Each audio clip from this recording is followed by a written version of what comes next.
안녕하세요. 아파트 금융톡의 김유수입니다. 오늘도 여러분들의 대출 궁금증을 해결해 드리고자 열심히 준비해 왔습니다. 대출을 처음 진행하게 되시는 분들도 이 영상을 보고 계실 텐데요. 낯선 단어들도 있다 보니 어렵기도 하고 또 마땅히 어디에 물어봐야 할지 모르실 수도 있는 분들이 계실 텐데요. 대출 제대로 알고 봐야 좀 더 수월하게 진행해 볼 수 있겠죠? 지금 바로 시작하겠습니다. 자, 우선 여러분들이 대출을 받으실 때 1금융권과 2금융권 어디서 받을지 대출 상품을 딱 봤을 때 낯선 단어들도 많이 접하실 텐데요. 대출을 받기 전 먼저 금융권 종류와 구분하는 법에 대해서 알려드리도록 하겠습니다.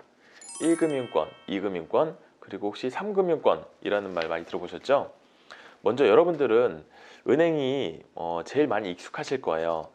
길을 지나가다 보면 많은 은행들이 보이죠. 또한 뉴스로도 많이 접하기 때문인데요. 우리나라는 은행 중심으로 금융 체계가 이루어져 있기 때문에 그렇습니다. 하지만 은행뿐 아니라 보험회사, 카드사, 단일협회, 캐피탈저축은행 등 은행을 제외하더라도 금융기관이 다양하게 있습니다. 그리고 1금융권과 2금융권만 있는 게 아니라 3금융권이라고도 불리우는 금융회사가 있는데 지금부터 조금 자세히 들여다볼게요. 1금융권은 우리나라의 금융기관 중 예금은행을 지칭하는 용어인데요. 특수은행, 일반은행, 지방은행 등이 여기에 속합니다. 그래서 우리가 주거래은행으로 쓸 수 있는 국민, 우리, 신한, SC제일, KB, 하나은행이 있고 지방은행에서는 부산은행을 비롯해서 경남, 대구, 전북, 광주, 제주은행들도 1금융권에 포함됩니다. 그 외에도 산업, 수협, 기업, 농협은행과 우정사업본부 그리고 최근 인터넷 전문 은행인 카카오뱅크와 K뱅크 또한 1금융권에 포함됩니다. 2금융권은 은행을 제외한 금융기관을 뜻하는 용어인데요. 은행법의 적용을 받지 않으면서도 일반 상업은행과 유사한 기능을 담당하고 있고 비은행 금융기관이라고도 합니다. 보험회사나 증권사, 투자신탁회사, 여신금융회사, 저축은행과 새마을금고, 캐피탈 등이 있어요. 이 금융권에서도 많은 분들이 헷갈리실 수도 있는 금융사가 있는데 그건 바로 농협중앙회와 수협중앙회입니다. 이 농협수협중앙회는 1금융권이고 단위농협, 단위수협은 2금융권에 속합니다. 자, 3금융권이라고도 불리우는 금융권은 사실 금융기관은 아니면서 대부업 등을 영위하는 업체들의 의미를 비공식적으로 얘기하는 명칭입니다. 즉 금융기관은 아니므로 금융권에 들어가지는 않습니다. 다만 개념적인 표현을 할 때 종종 우리가 3금융권이다 라고 얘기를 하는 것이지 엄연히 제도권 금융에 속하지는 않습니다. 주로 대출만을 전문적으로 하는 회사로서 대부업과 P2P 금융이 여기에 속하게 되겠죠. 자, 그럼 금융권의 대출 차이를 조금 알아보겠습니다. 우선 1금융권의 경우 우리가 대출이 필요할 때 가장 먼저 방문해야 되는 그런 금융사입니다. 학자금 대출이나 주택을 구입하기 위해 받는 가계대출, 전세대출, 신용대출 등 이 모든 자금이 필요할 때는 우리는 우선적으로 1금융권인 은행부터 방문하시는 게 순서죠. 자주 사용하시는 주거래은행은 한 2곳 정도 이렇게 좀 만들어 놓는 게 아무래도 유리할 것 같아요. 자, 제2금융권은 은행법의 적용과 중앙은행의 규제를 받지는 않습니다. 이런 차이로 1금융권은 낮은 금리로 대출이 가능하나 대출 조건이 조금 까다롭잖아요. 반면에 제2금융권은 1금융권에 비해 대출 조건이 덜 까다롭습니다. 대신 대출이자가 1금융권에 비해 조금 높을 수도 있지만 고객 상황에 따라 다를 수도 있다는 점은 참고해 주시면 좋을 것 같아요. 그리고 비공식적이긴 하나 우리가 흔히 3금융권이라고 하는 이 대부업이나 P2P 금융업이 있는데요. 우리가 대출을 올바르게만 잘 사용한다면 문제없이 이용하실 수 있는 대출 상품입니다. 대부업은 금융감독과 지자체 감독을 받으며 P2P 금융은 이 빠르게 성장하는 핀테크 업 중에 하나이고 이 또한 법적 규제를 받으면서 온라인 투자자와 대출자 모두를 보호하며 대출을 판매하는 회사입니다. 대부업과 P2P 금융업은 법적 최고이자인 연 24%를 넘지 아니하며 한도와 금리는 대출의 상품과 차주분의 컨디션에 따라 달라지므로 이 또한 상담을 통해서 받아보실 수 있습니다. 또한 이 자율 상환 방식, 원금 만기 상품들을 선택이 가능하면서 1, 2금융권에 비해 대출 문턱이 굉장히 낮기 때문에 2금융권에서도 이용이 어려우신 분들께서 필요시 유용하게 이용할 수 있는 장점도 있습니다. 또한 신용대출 상품, 주택담보대출 상품, 보증금을 담보로 하는 보증금 대출 등 다양한 대출 상품도 있으니까요. 필요하시다면 한번 이용해 보시는 것도 고려해 볼 만할 것 같아요. 자, 근데 여기서 여러분들이 1, 2금융권이 있는데 굳이 대부업이나 P2P 금융까지 진행을 해야 하나?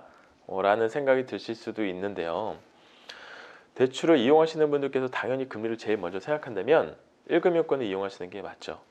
다만 각 금융권마다 금리가 다소 높더라도 이용할 수밖에 없는 고객들의 상황이라는 게 있기 때문에 무엇이 옳고 그러다라고 판단하기 좀 어렵습니다.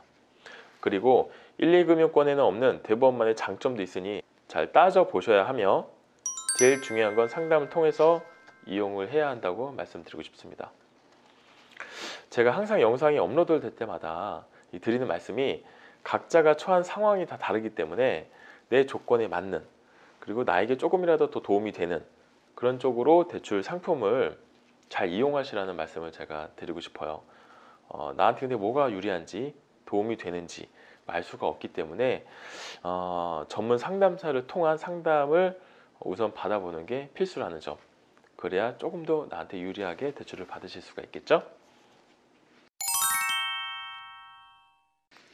자, 그리고 대출을 알아보면서 우리가 흔히 듣는 용어들, 이것도 간단하게 정리 한번 해볼게요. 대출을 할 때 중도상환 수수료라는 말 많이 들어보셨죠? 중도상환 수수료란 쉽게 말해서 우리가 돈을 빌리면 그 돈의 가격이라는 게 있는데 그걸 우리가 이자라고 합니다.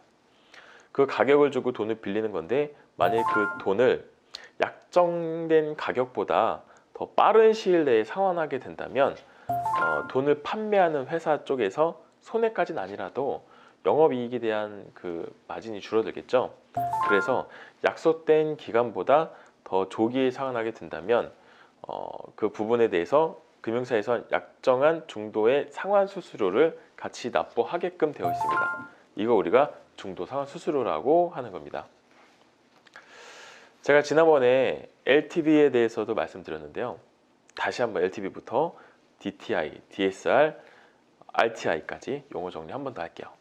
자, LTV, 주택을 담보로 돈을 빌릴 때 인정되는 담보가치의 인정 비율. 무슨 얘기냐면 내가 1억이라는 주택을 담보로 돈을 빌리고자 하면 1억이 그대로 나오는 게 아닙니다. 그 1억이라는 물건지 담보 가치에 인정할 수 있는 비율이 있을 거예요. 지역마다 다를 수도 있겠죠. 1억인 아파트를 담보로 했을 때 70%가 나올 수도 있고 50%가 나올 수도 있고, 그거를 우리가 LTV라고 합니다. 자, DTI, 총부채 상환 비율로 주택담보대출 원리금과 기존 대출이자를 연소득으로 비교해서 합산한 거를 얘기하는데요.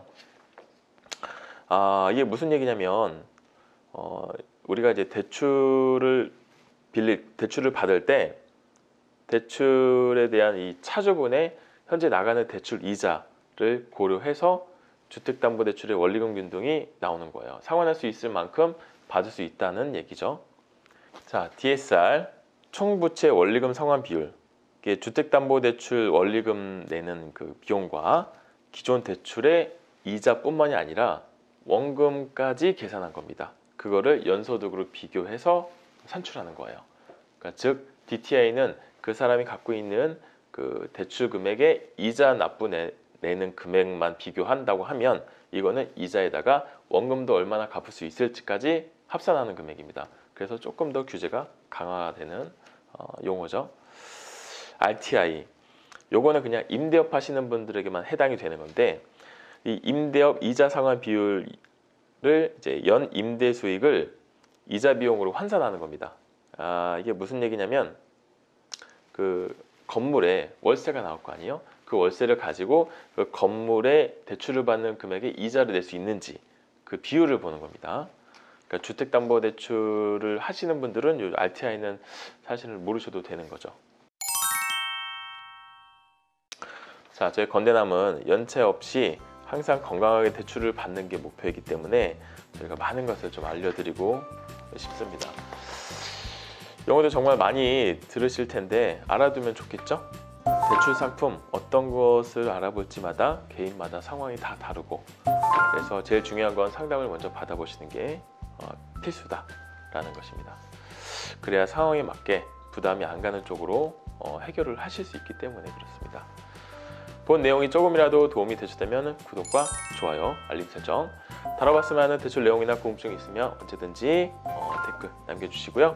문의사항이 있으시면 카카오톡 채널 아파트 금융톡으로 남겨주시길 바라겠습니다. 감사합니다.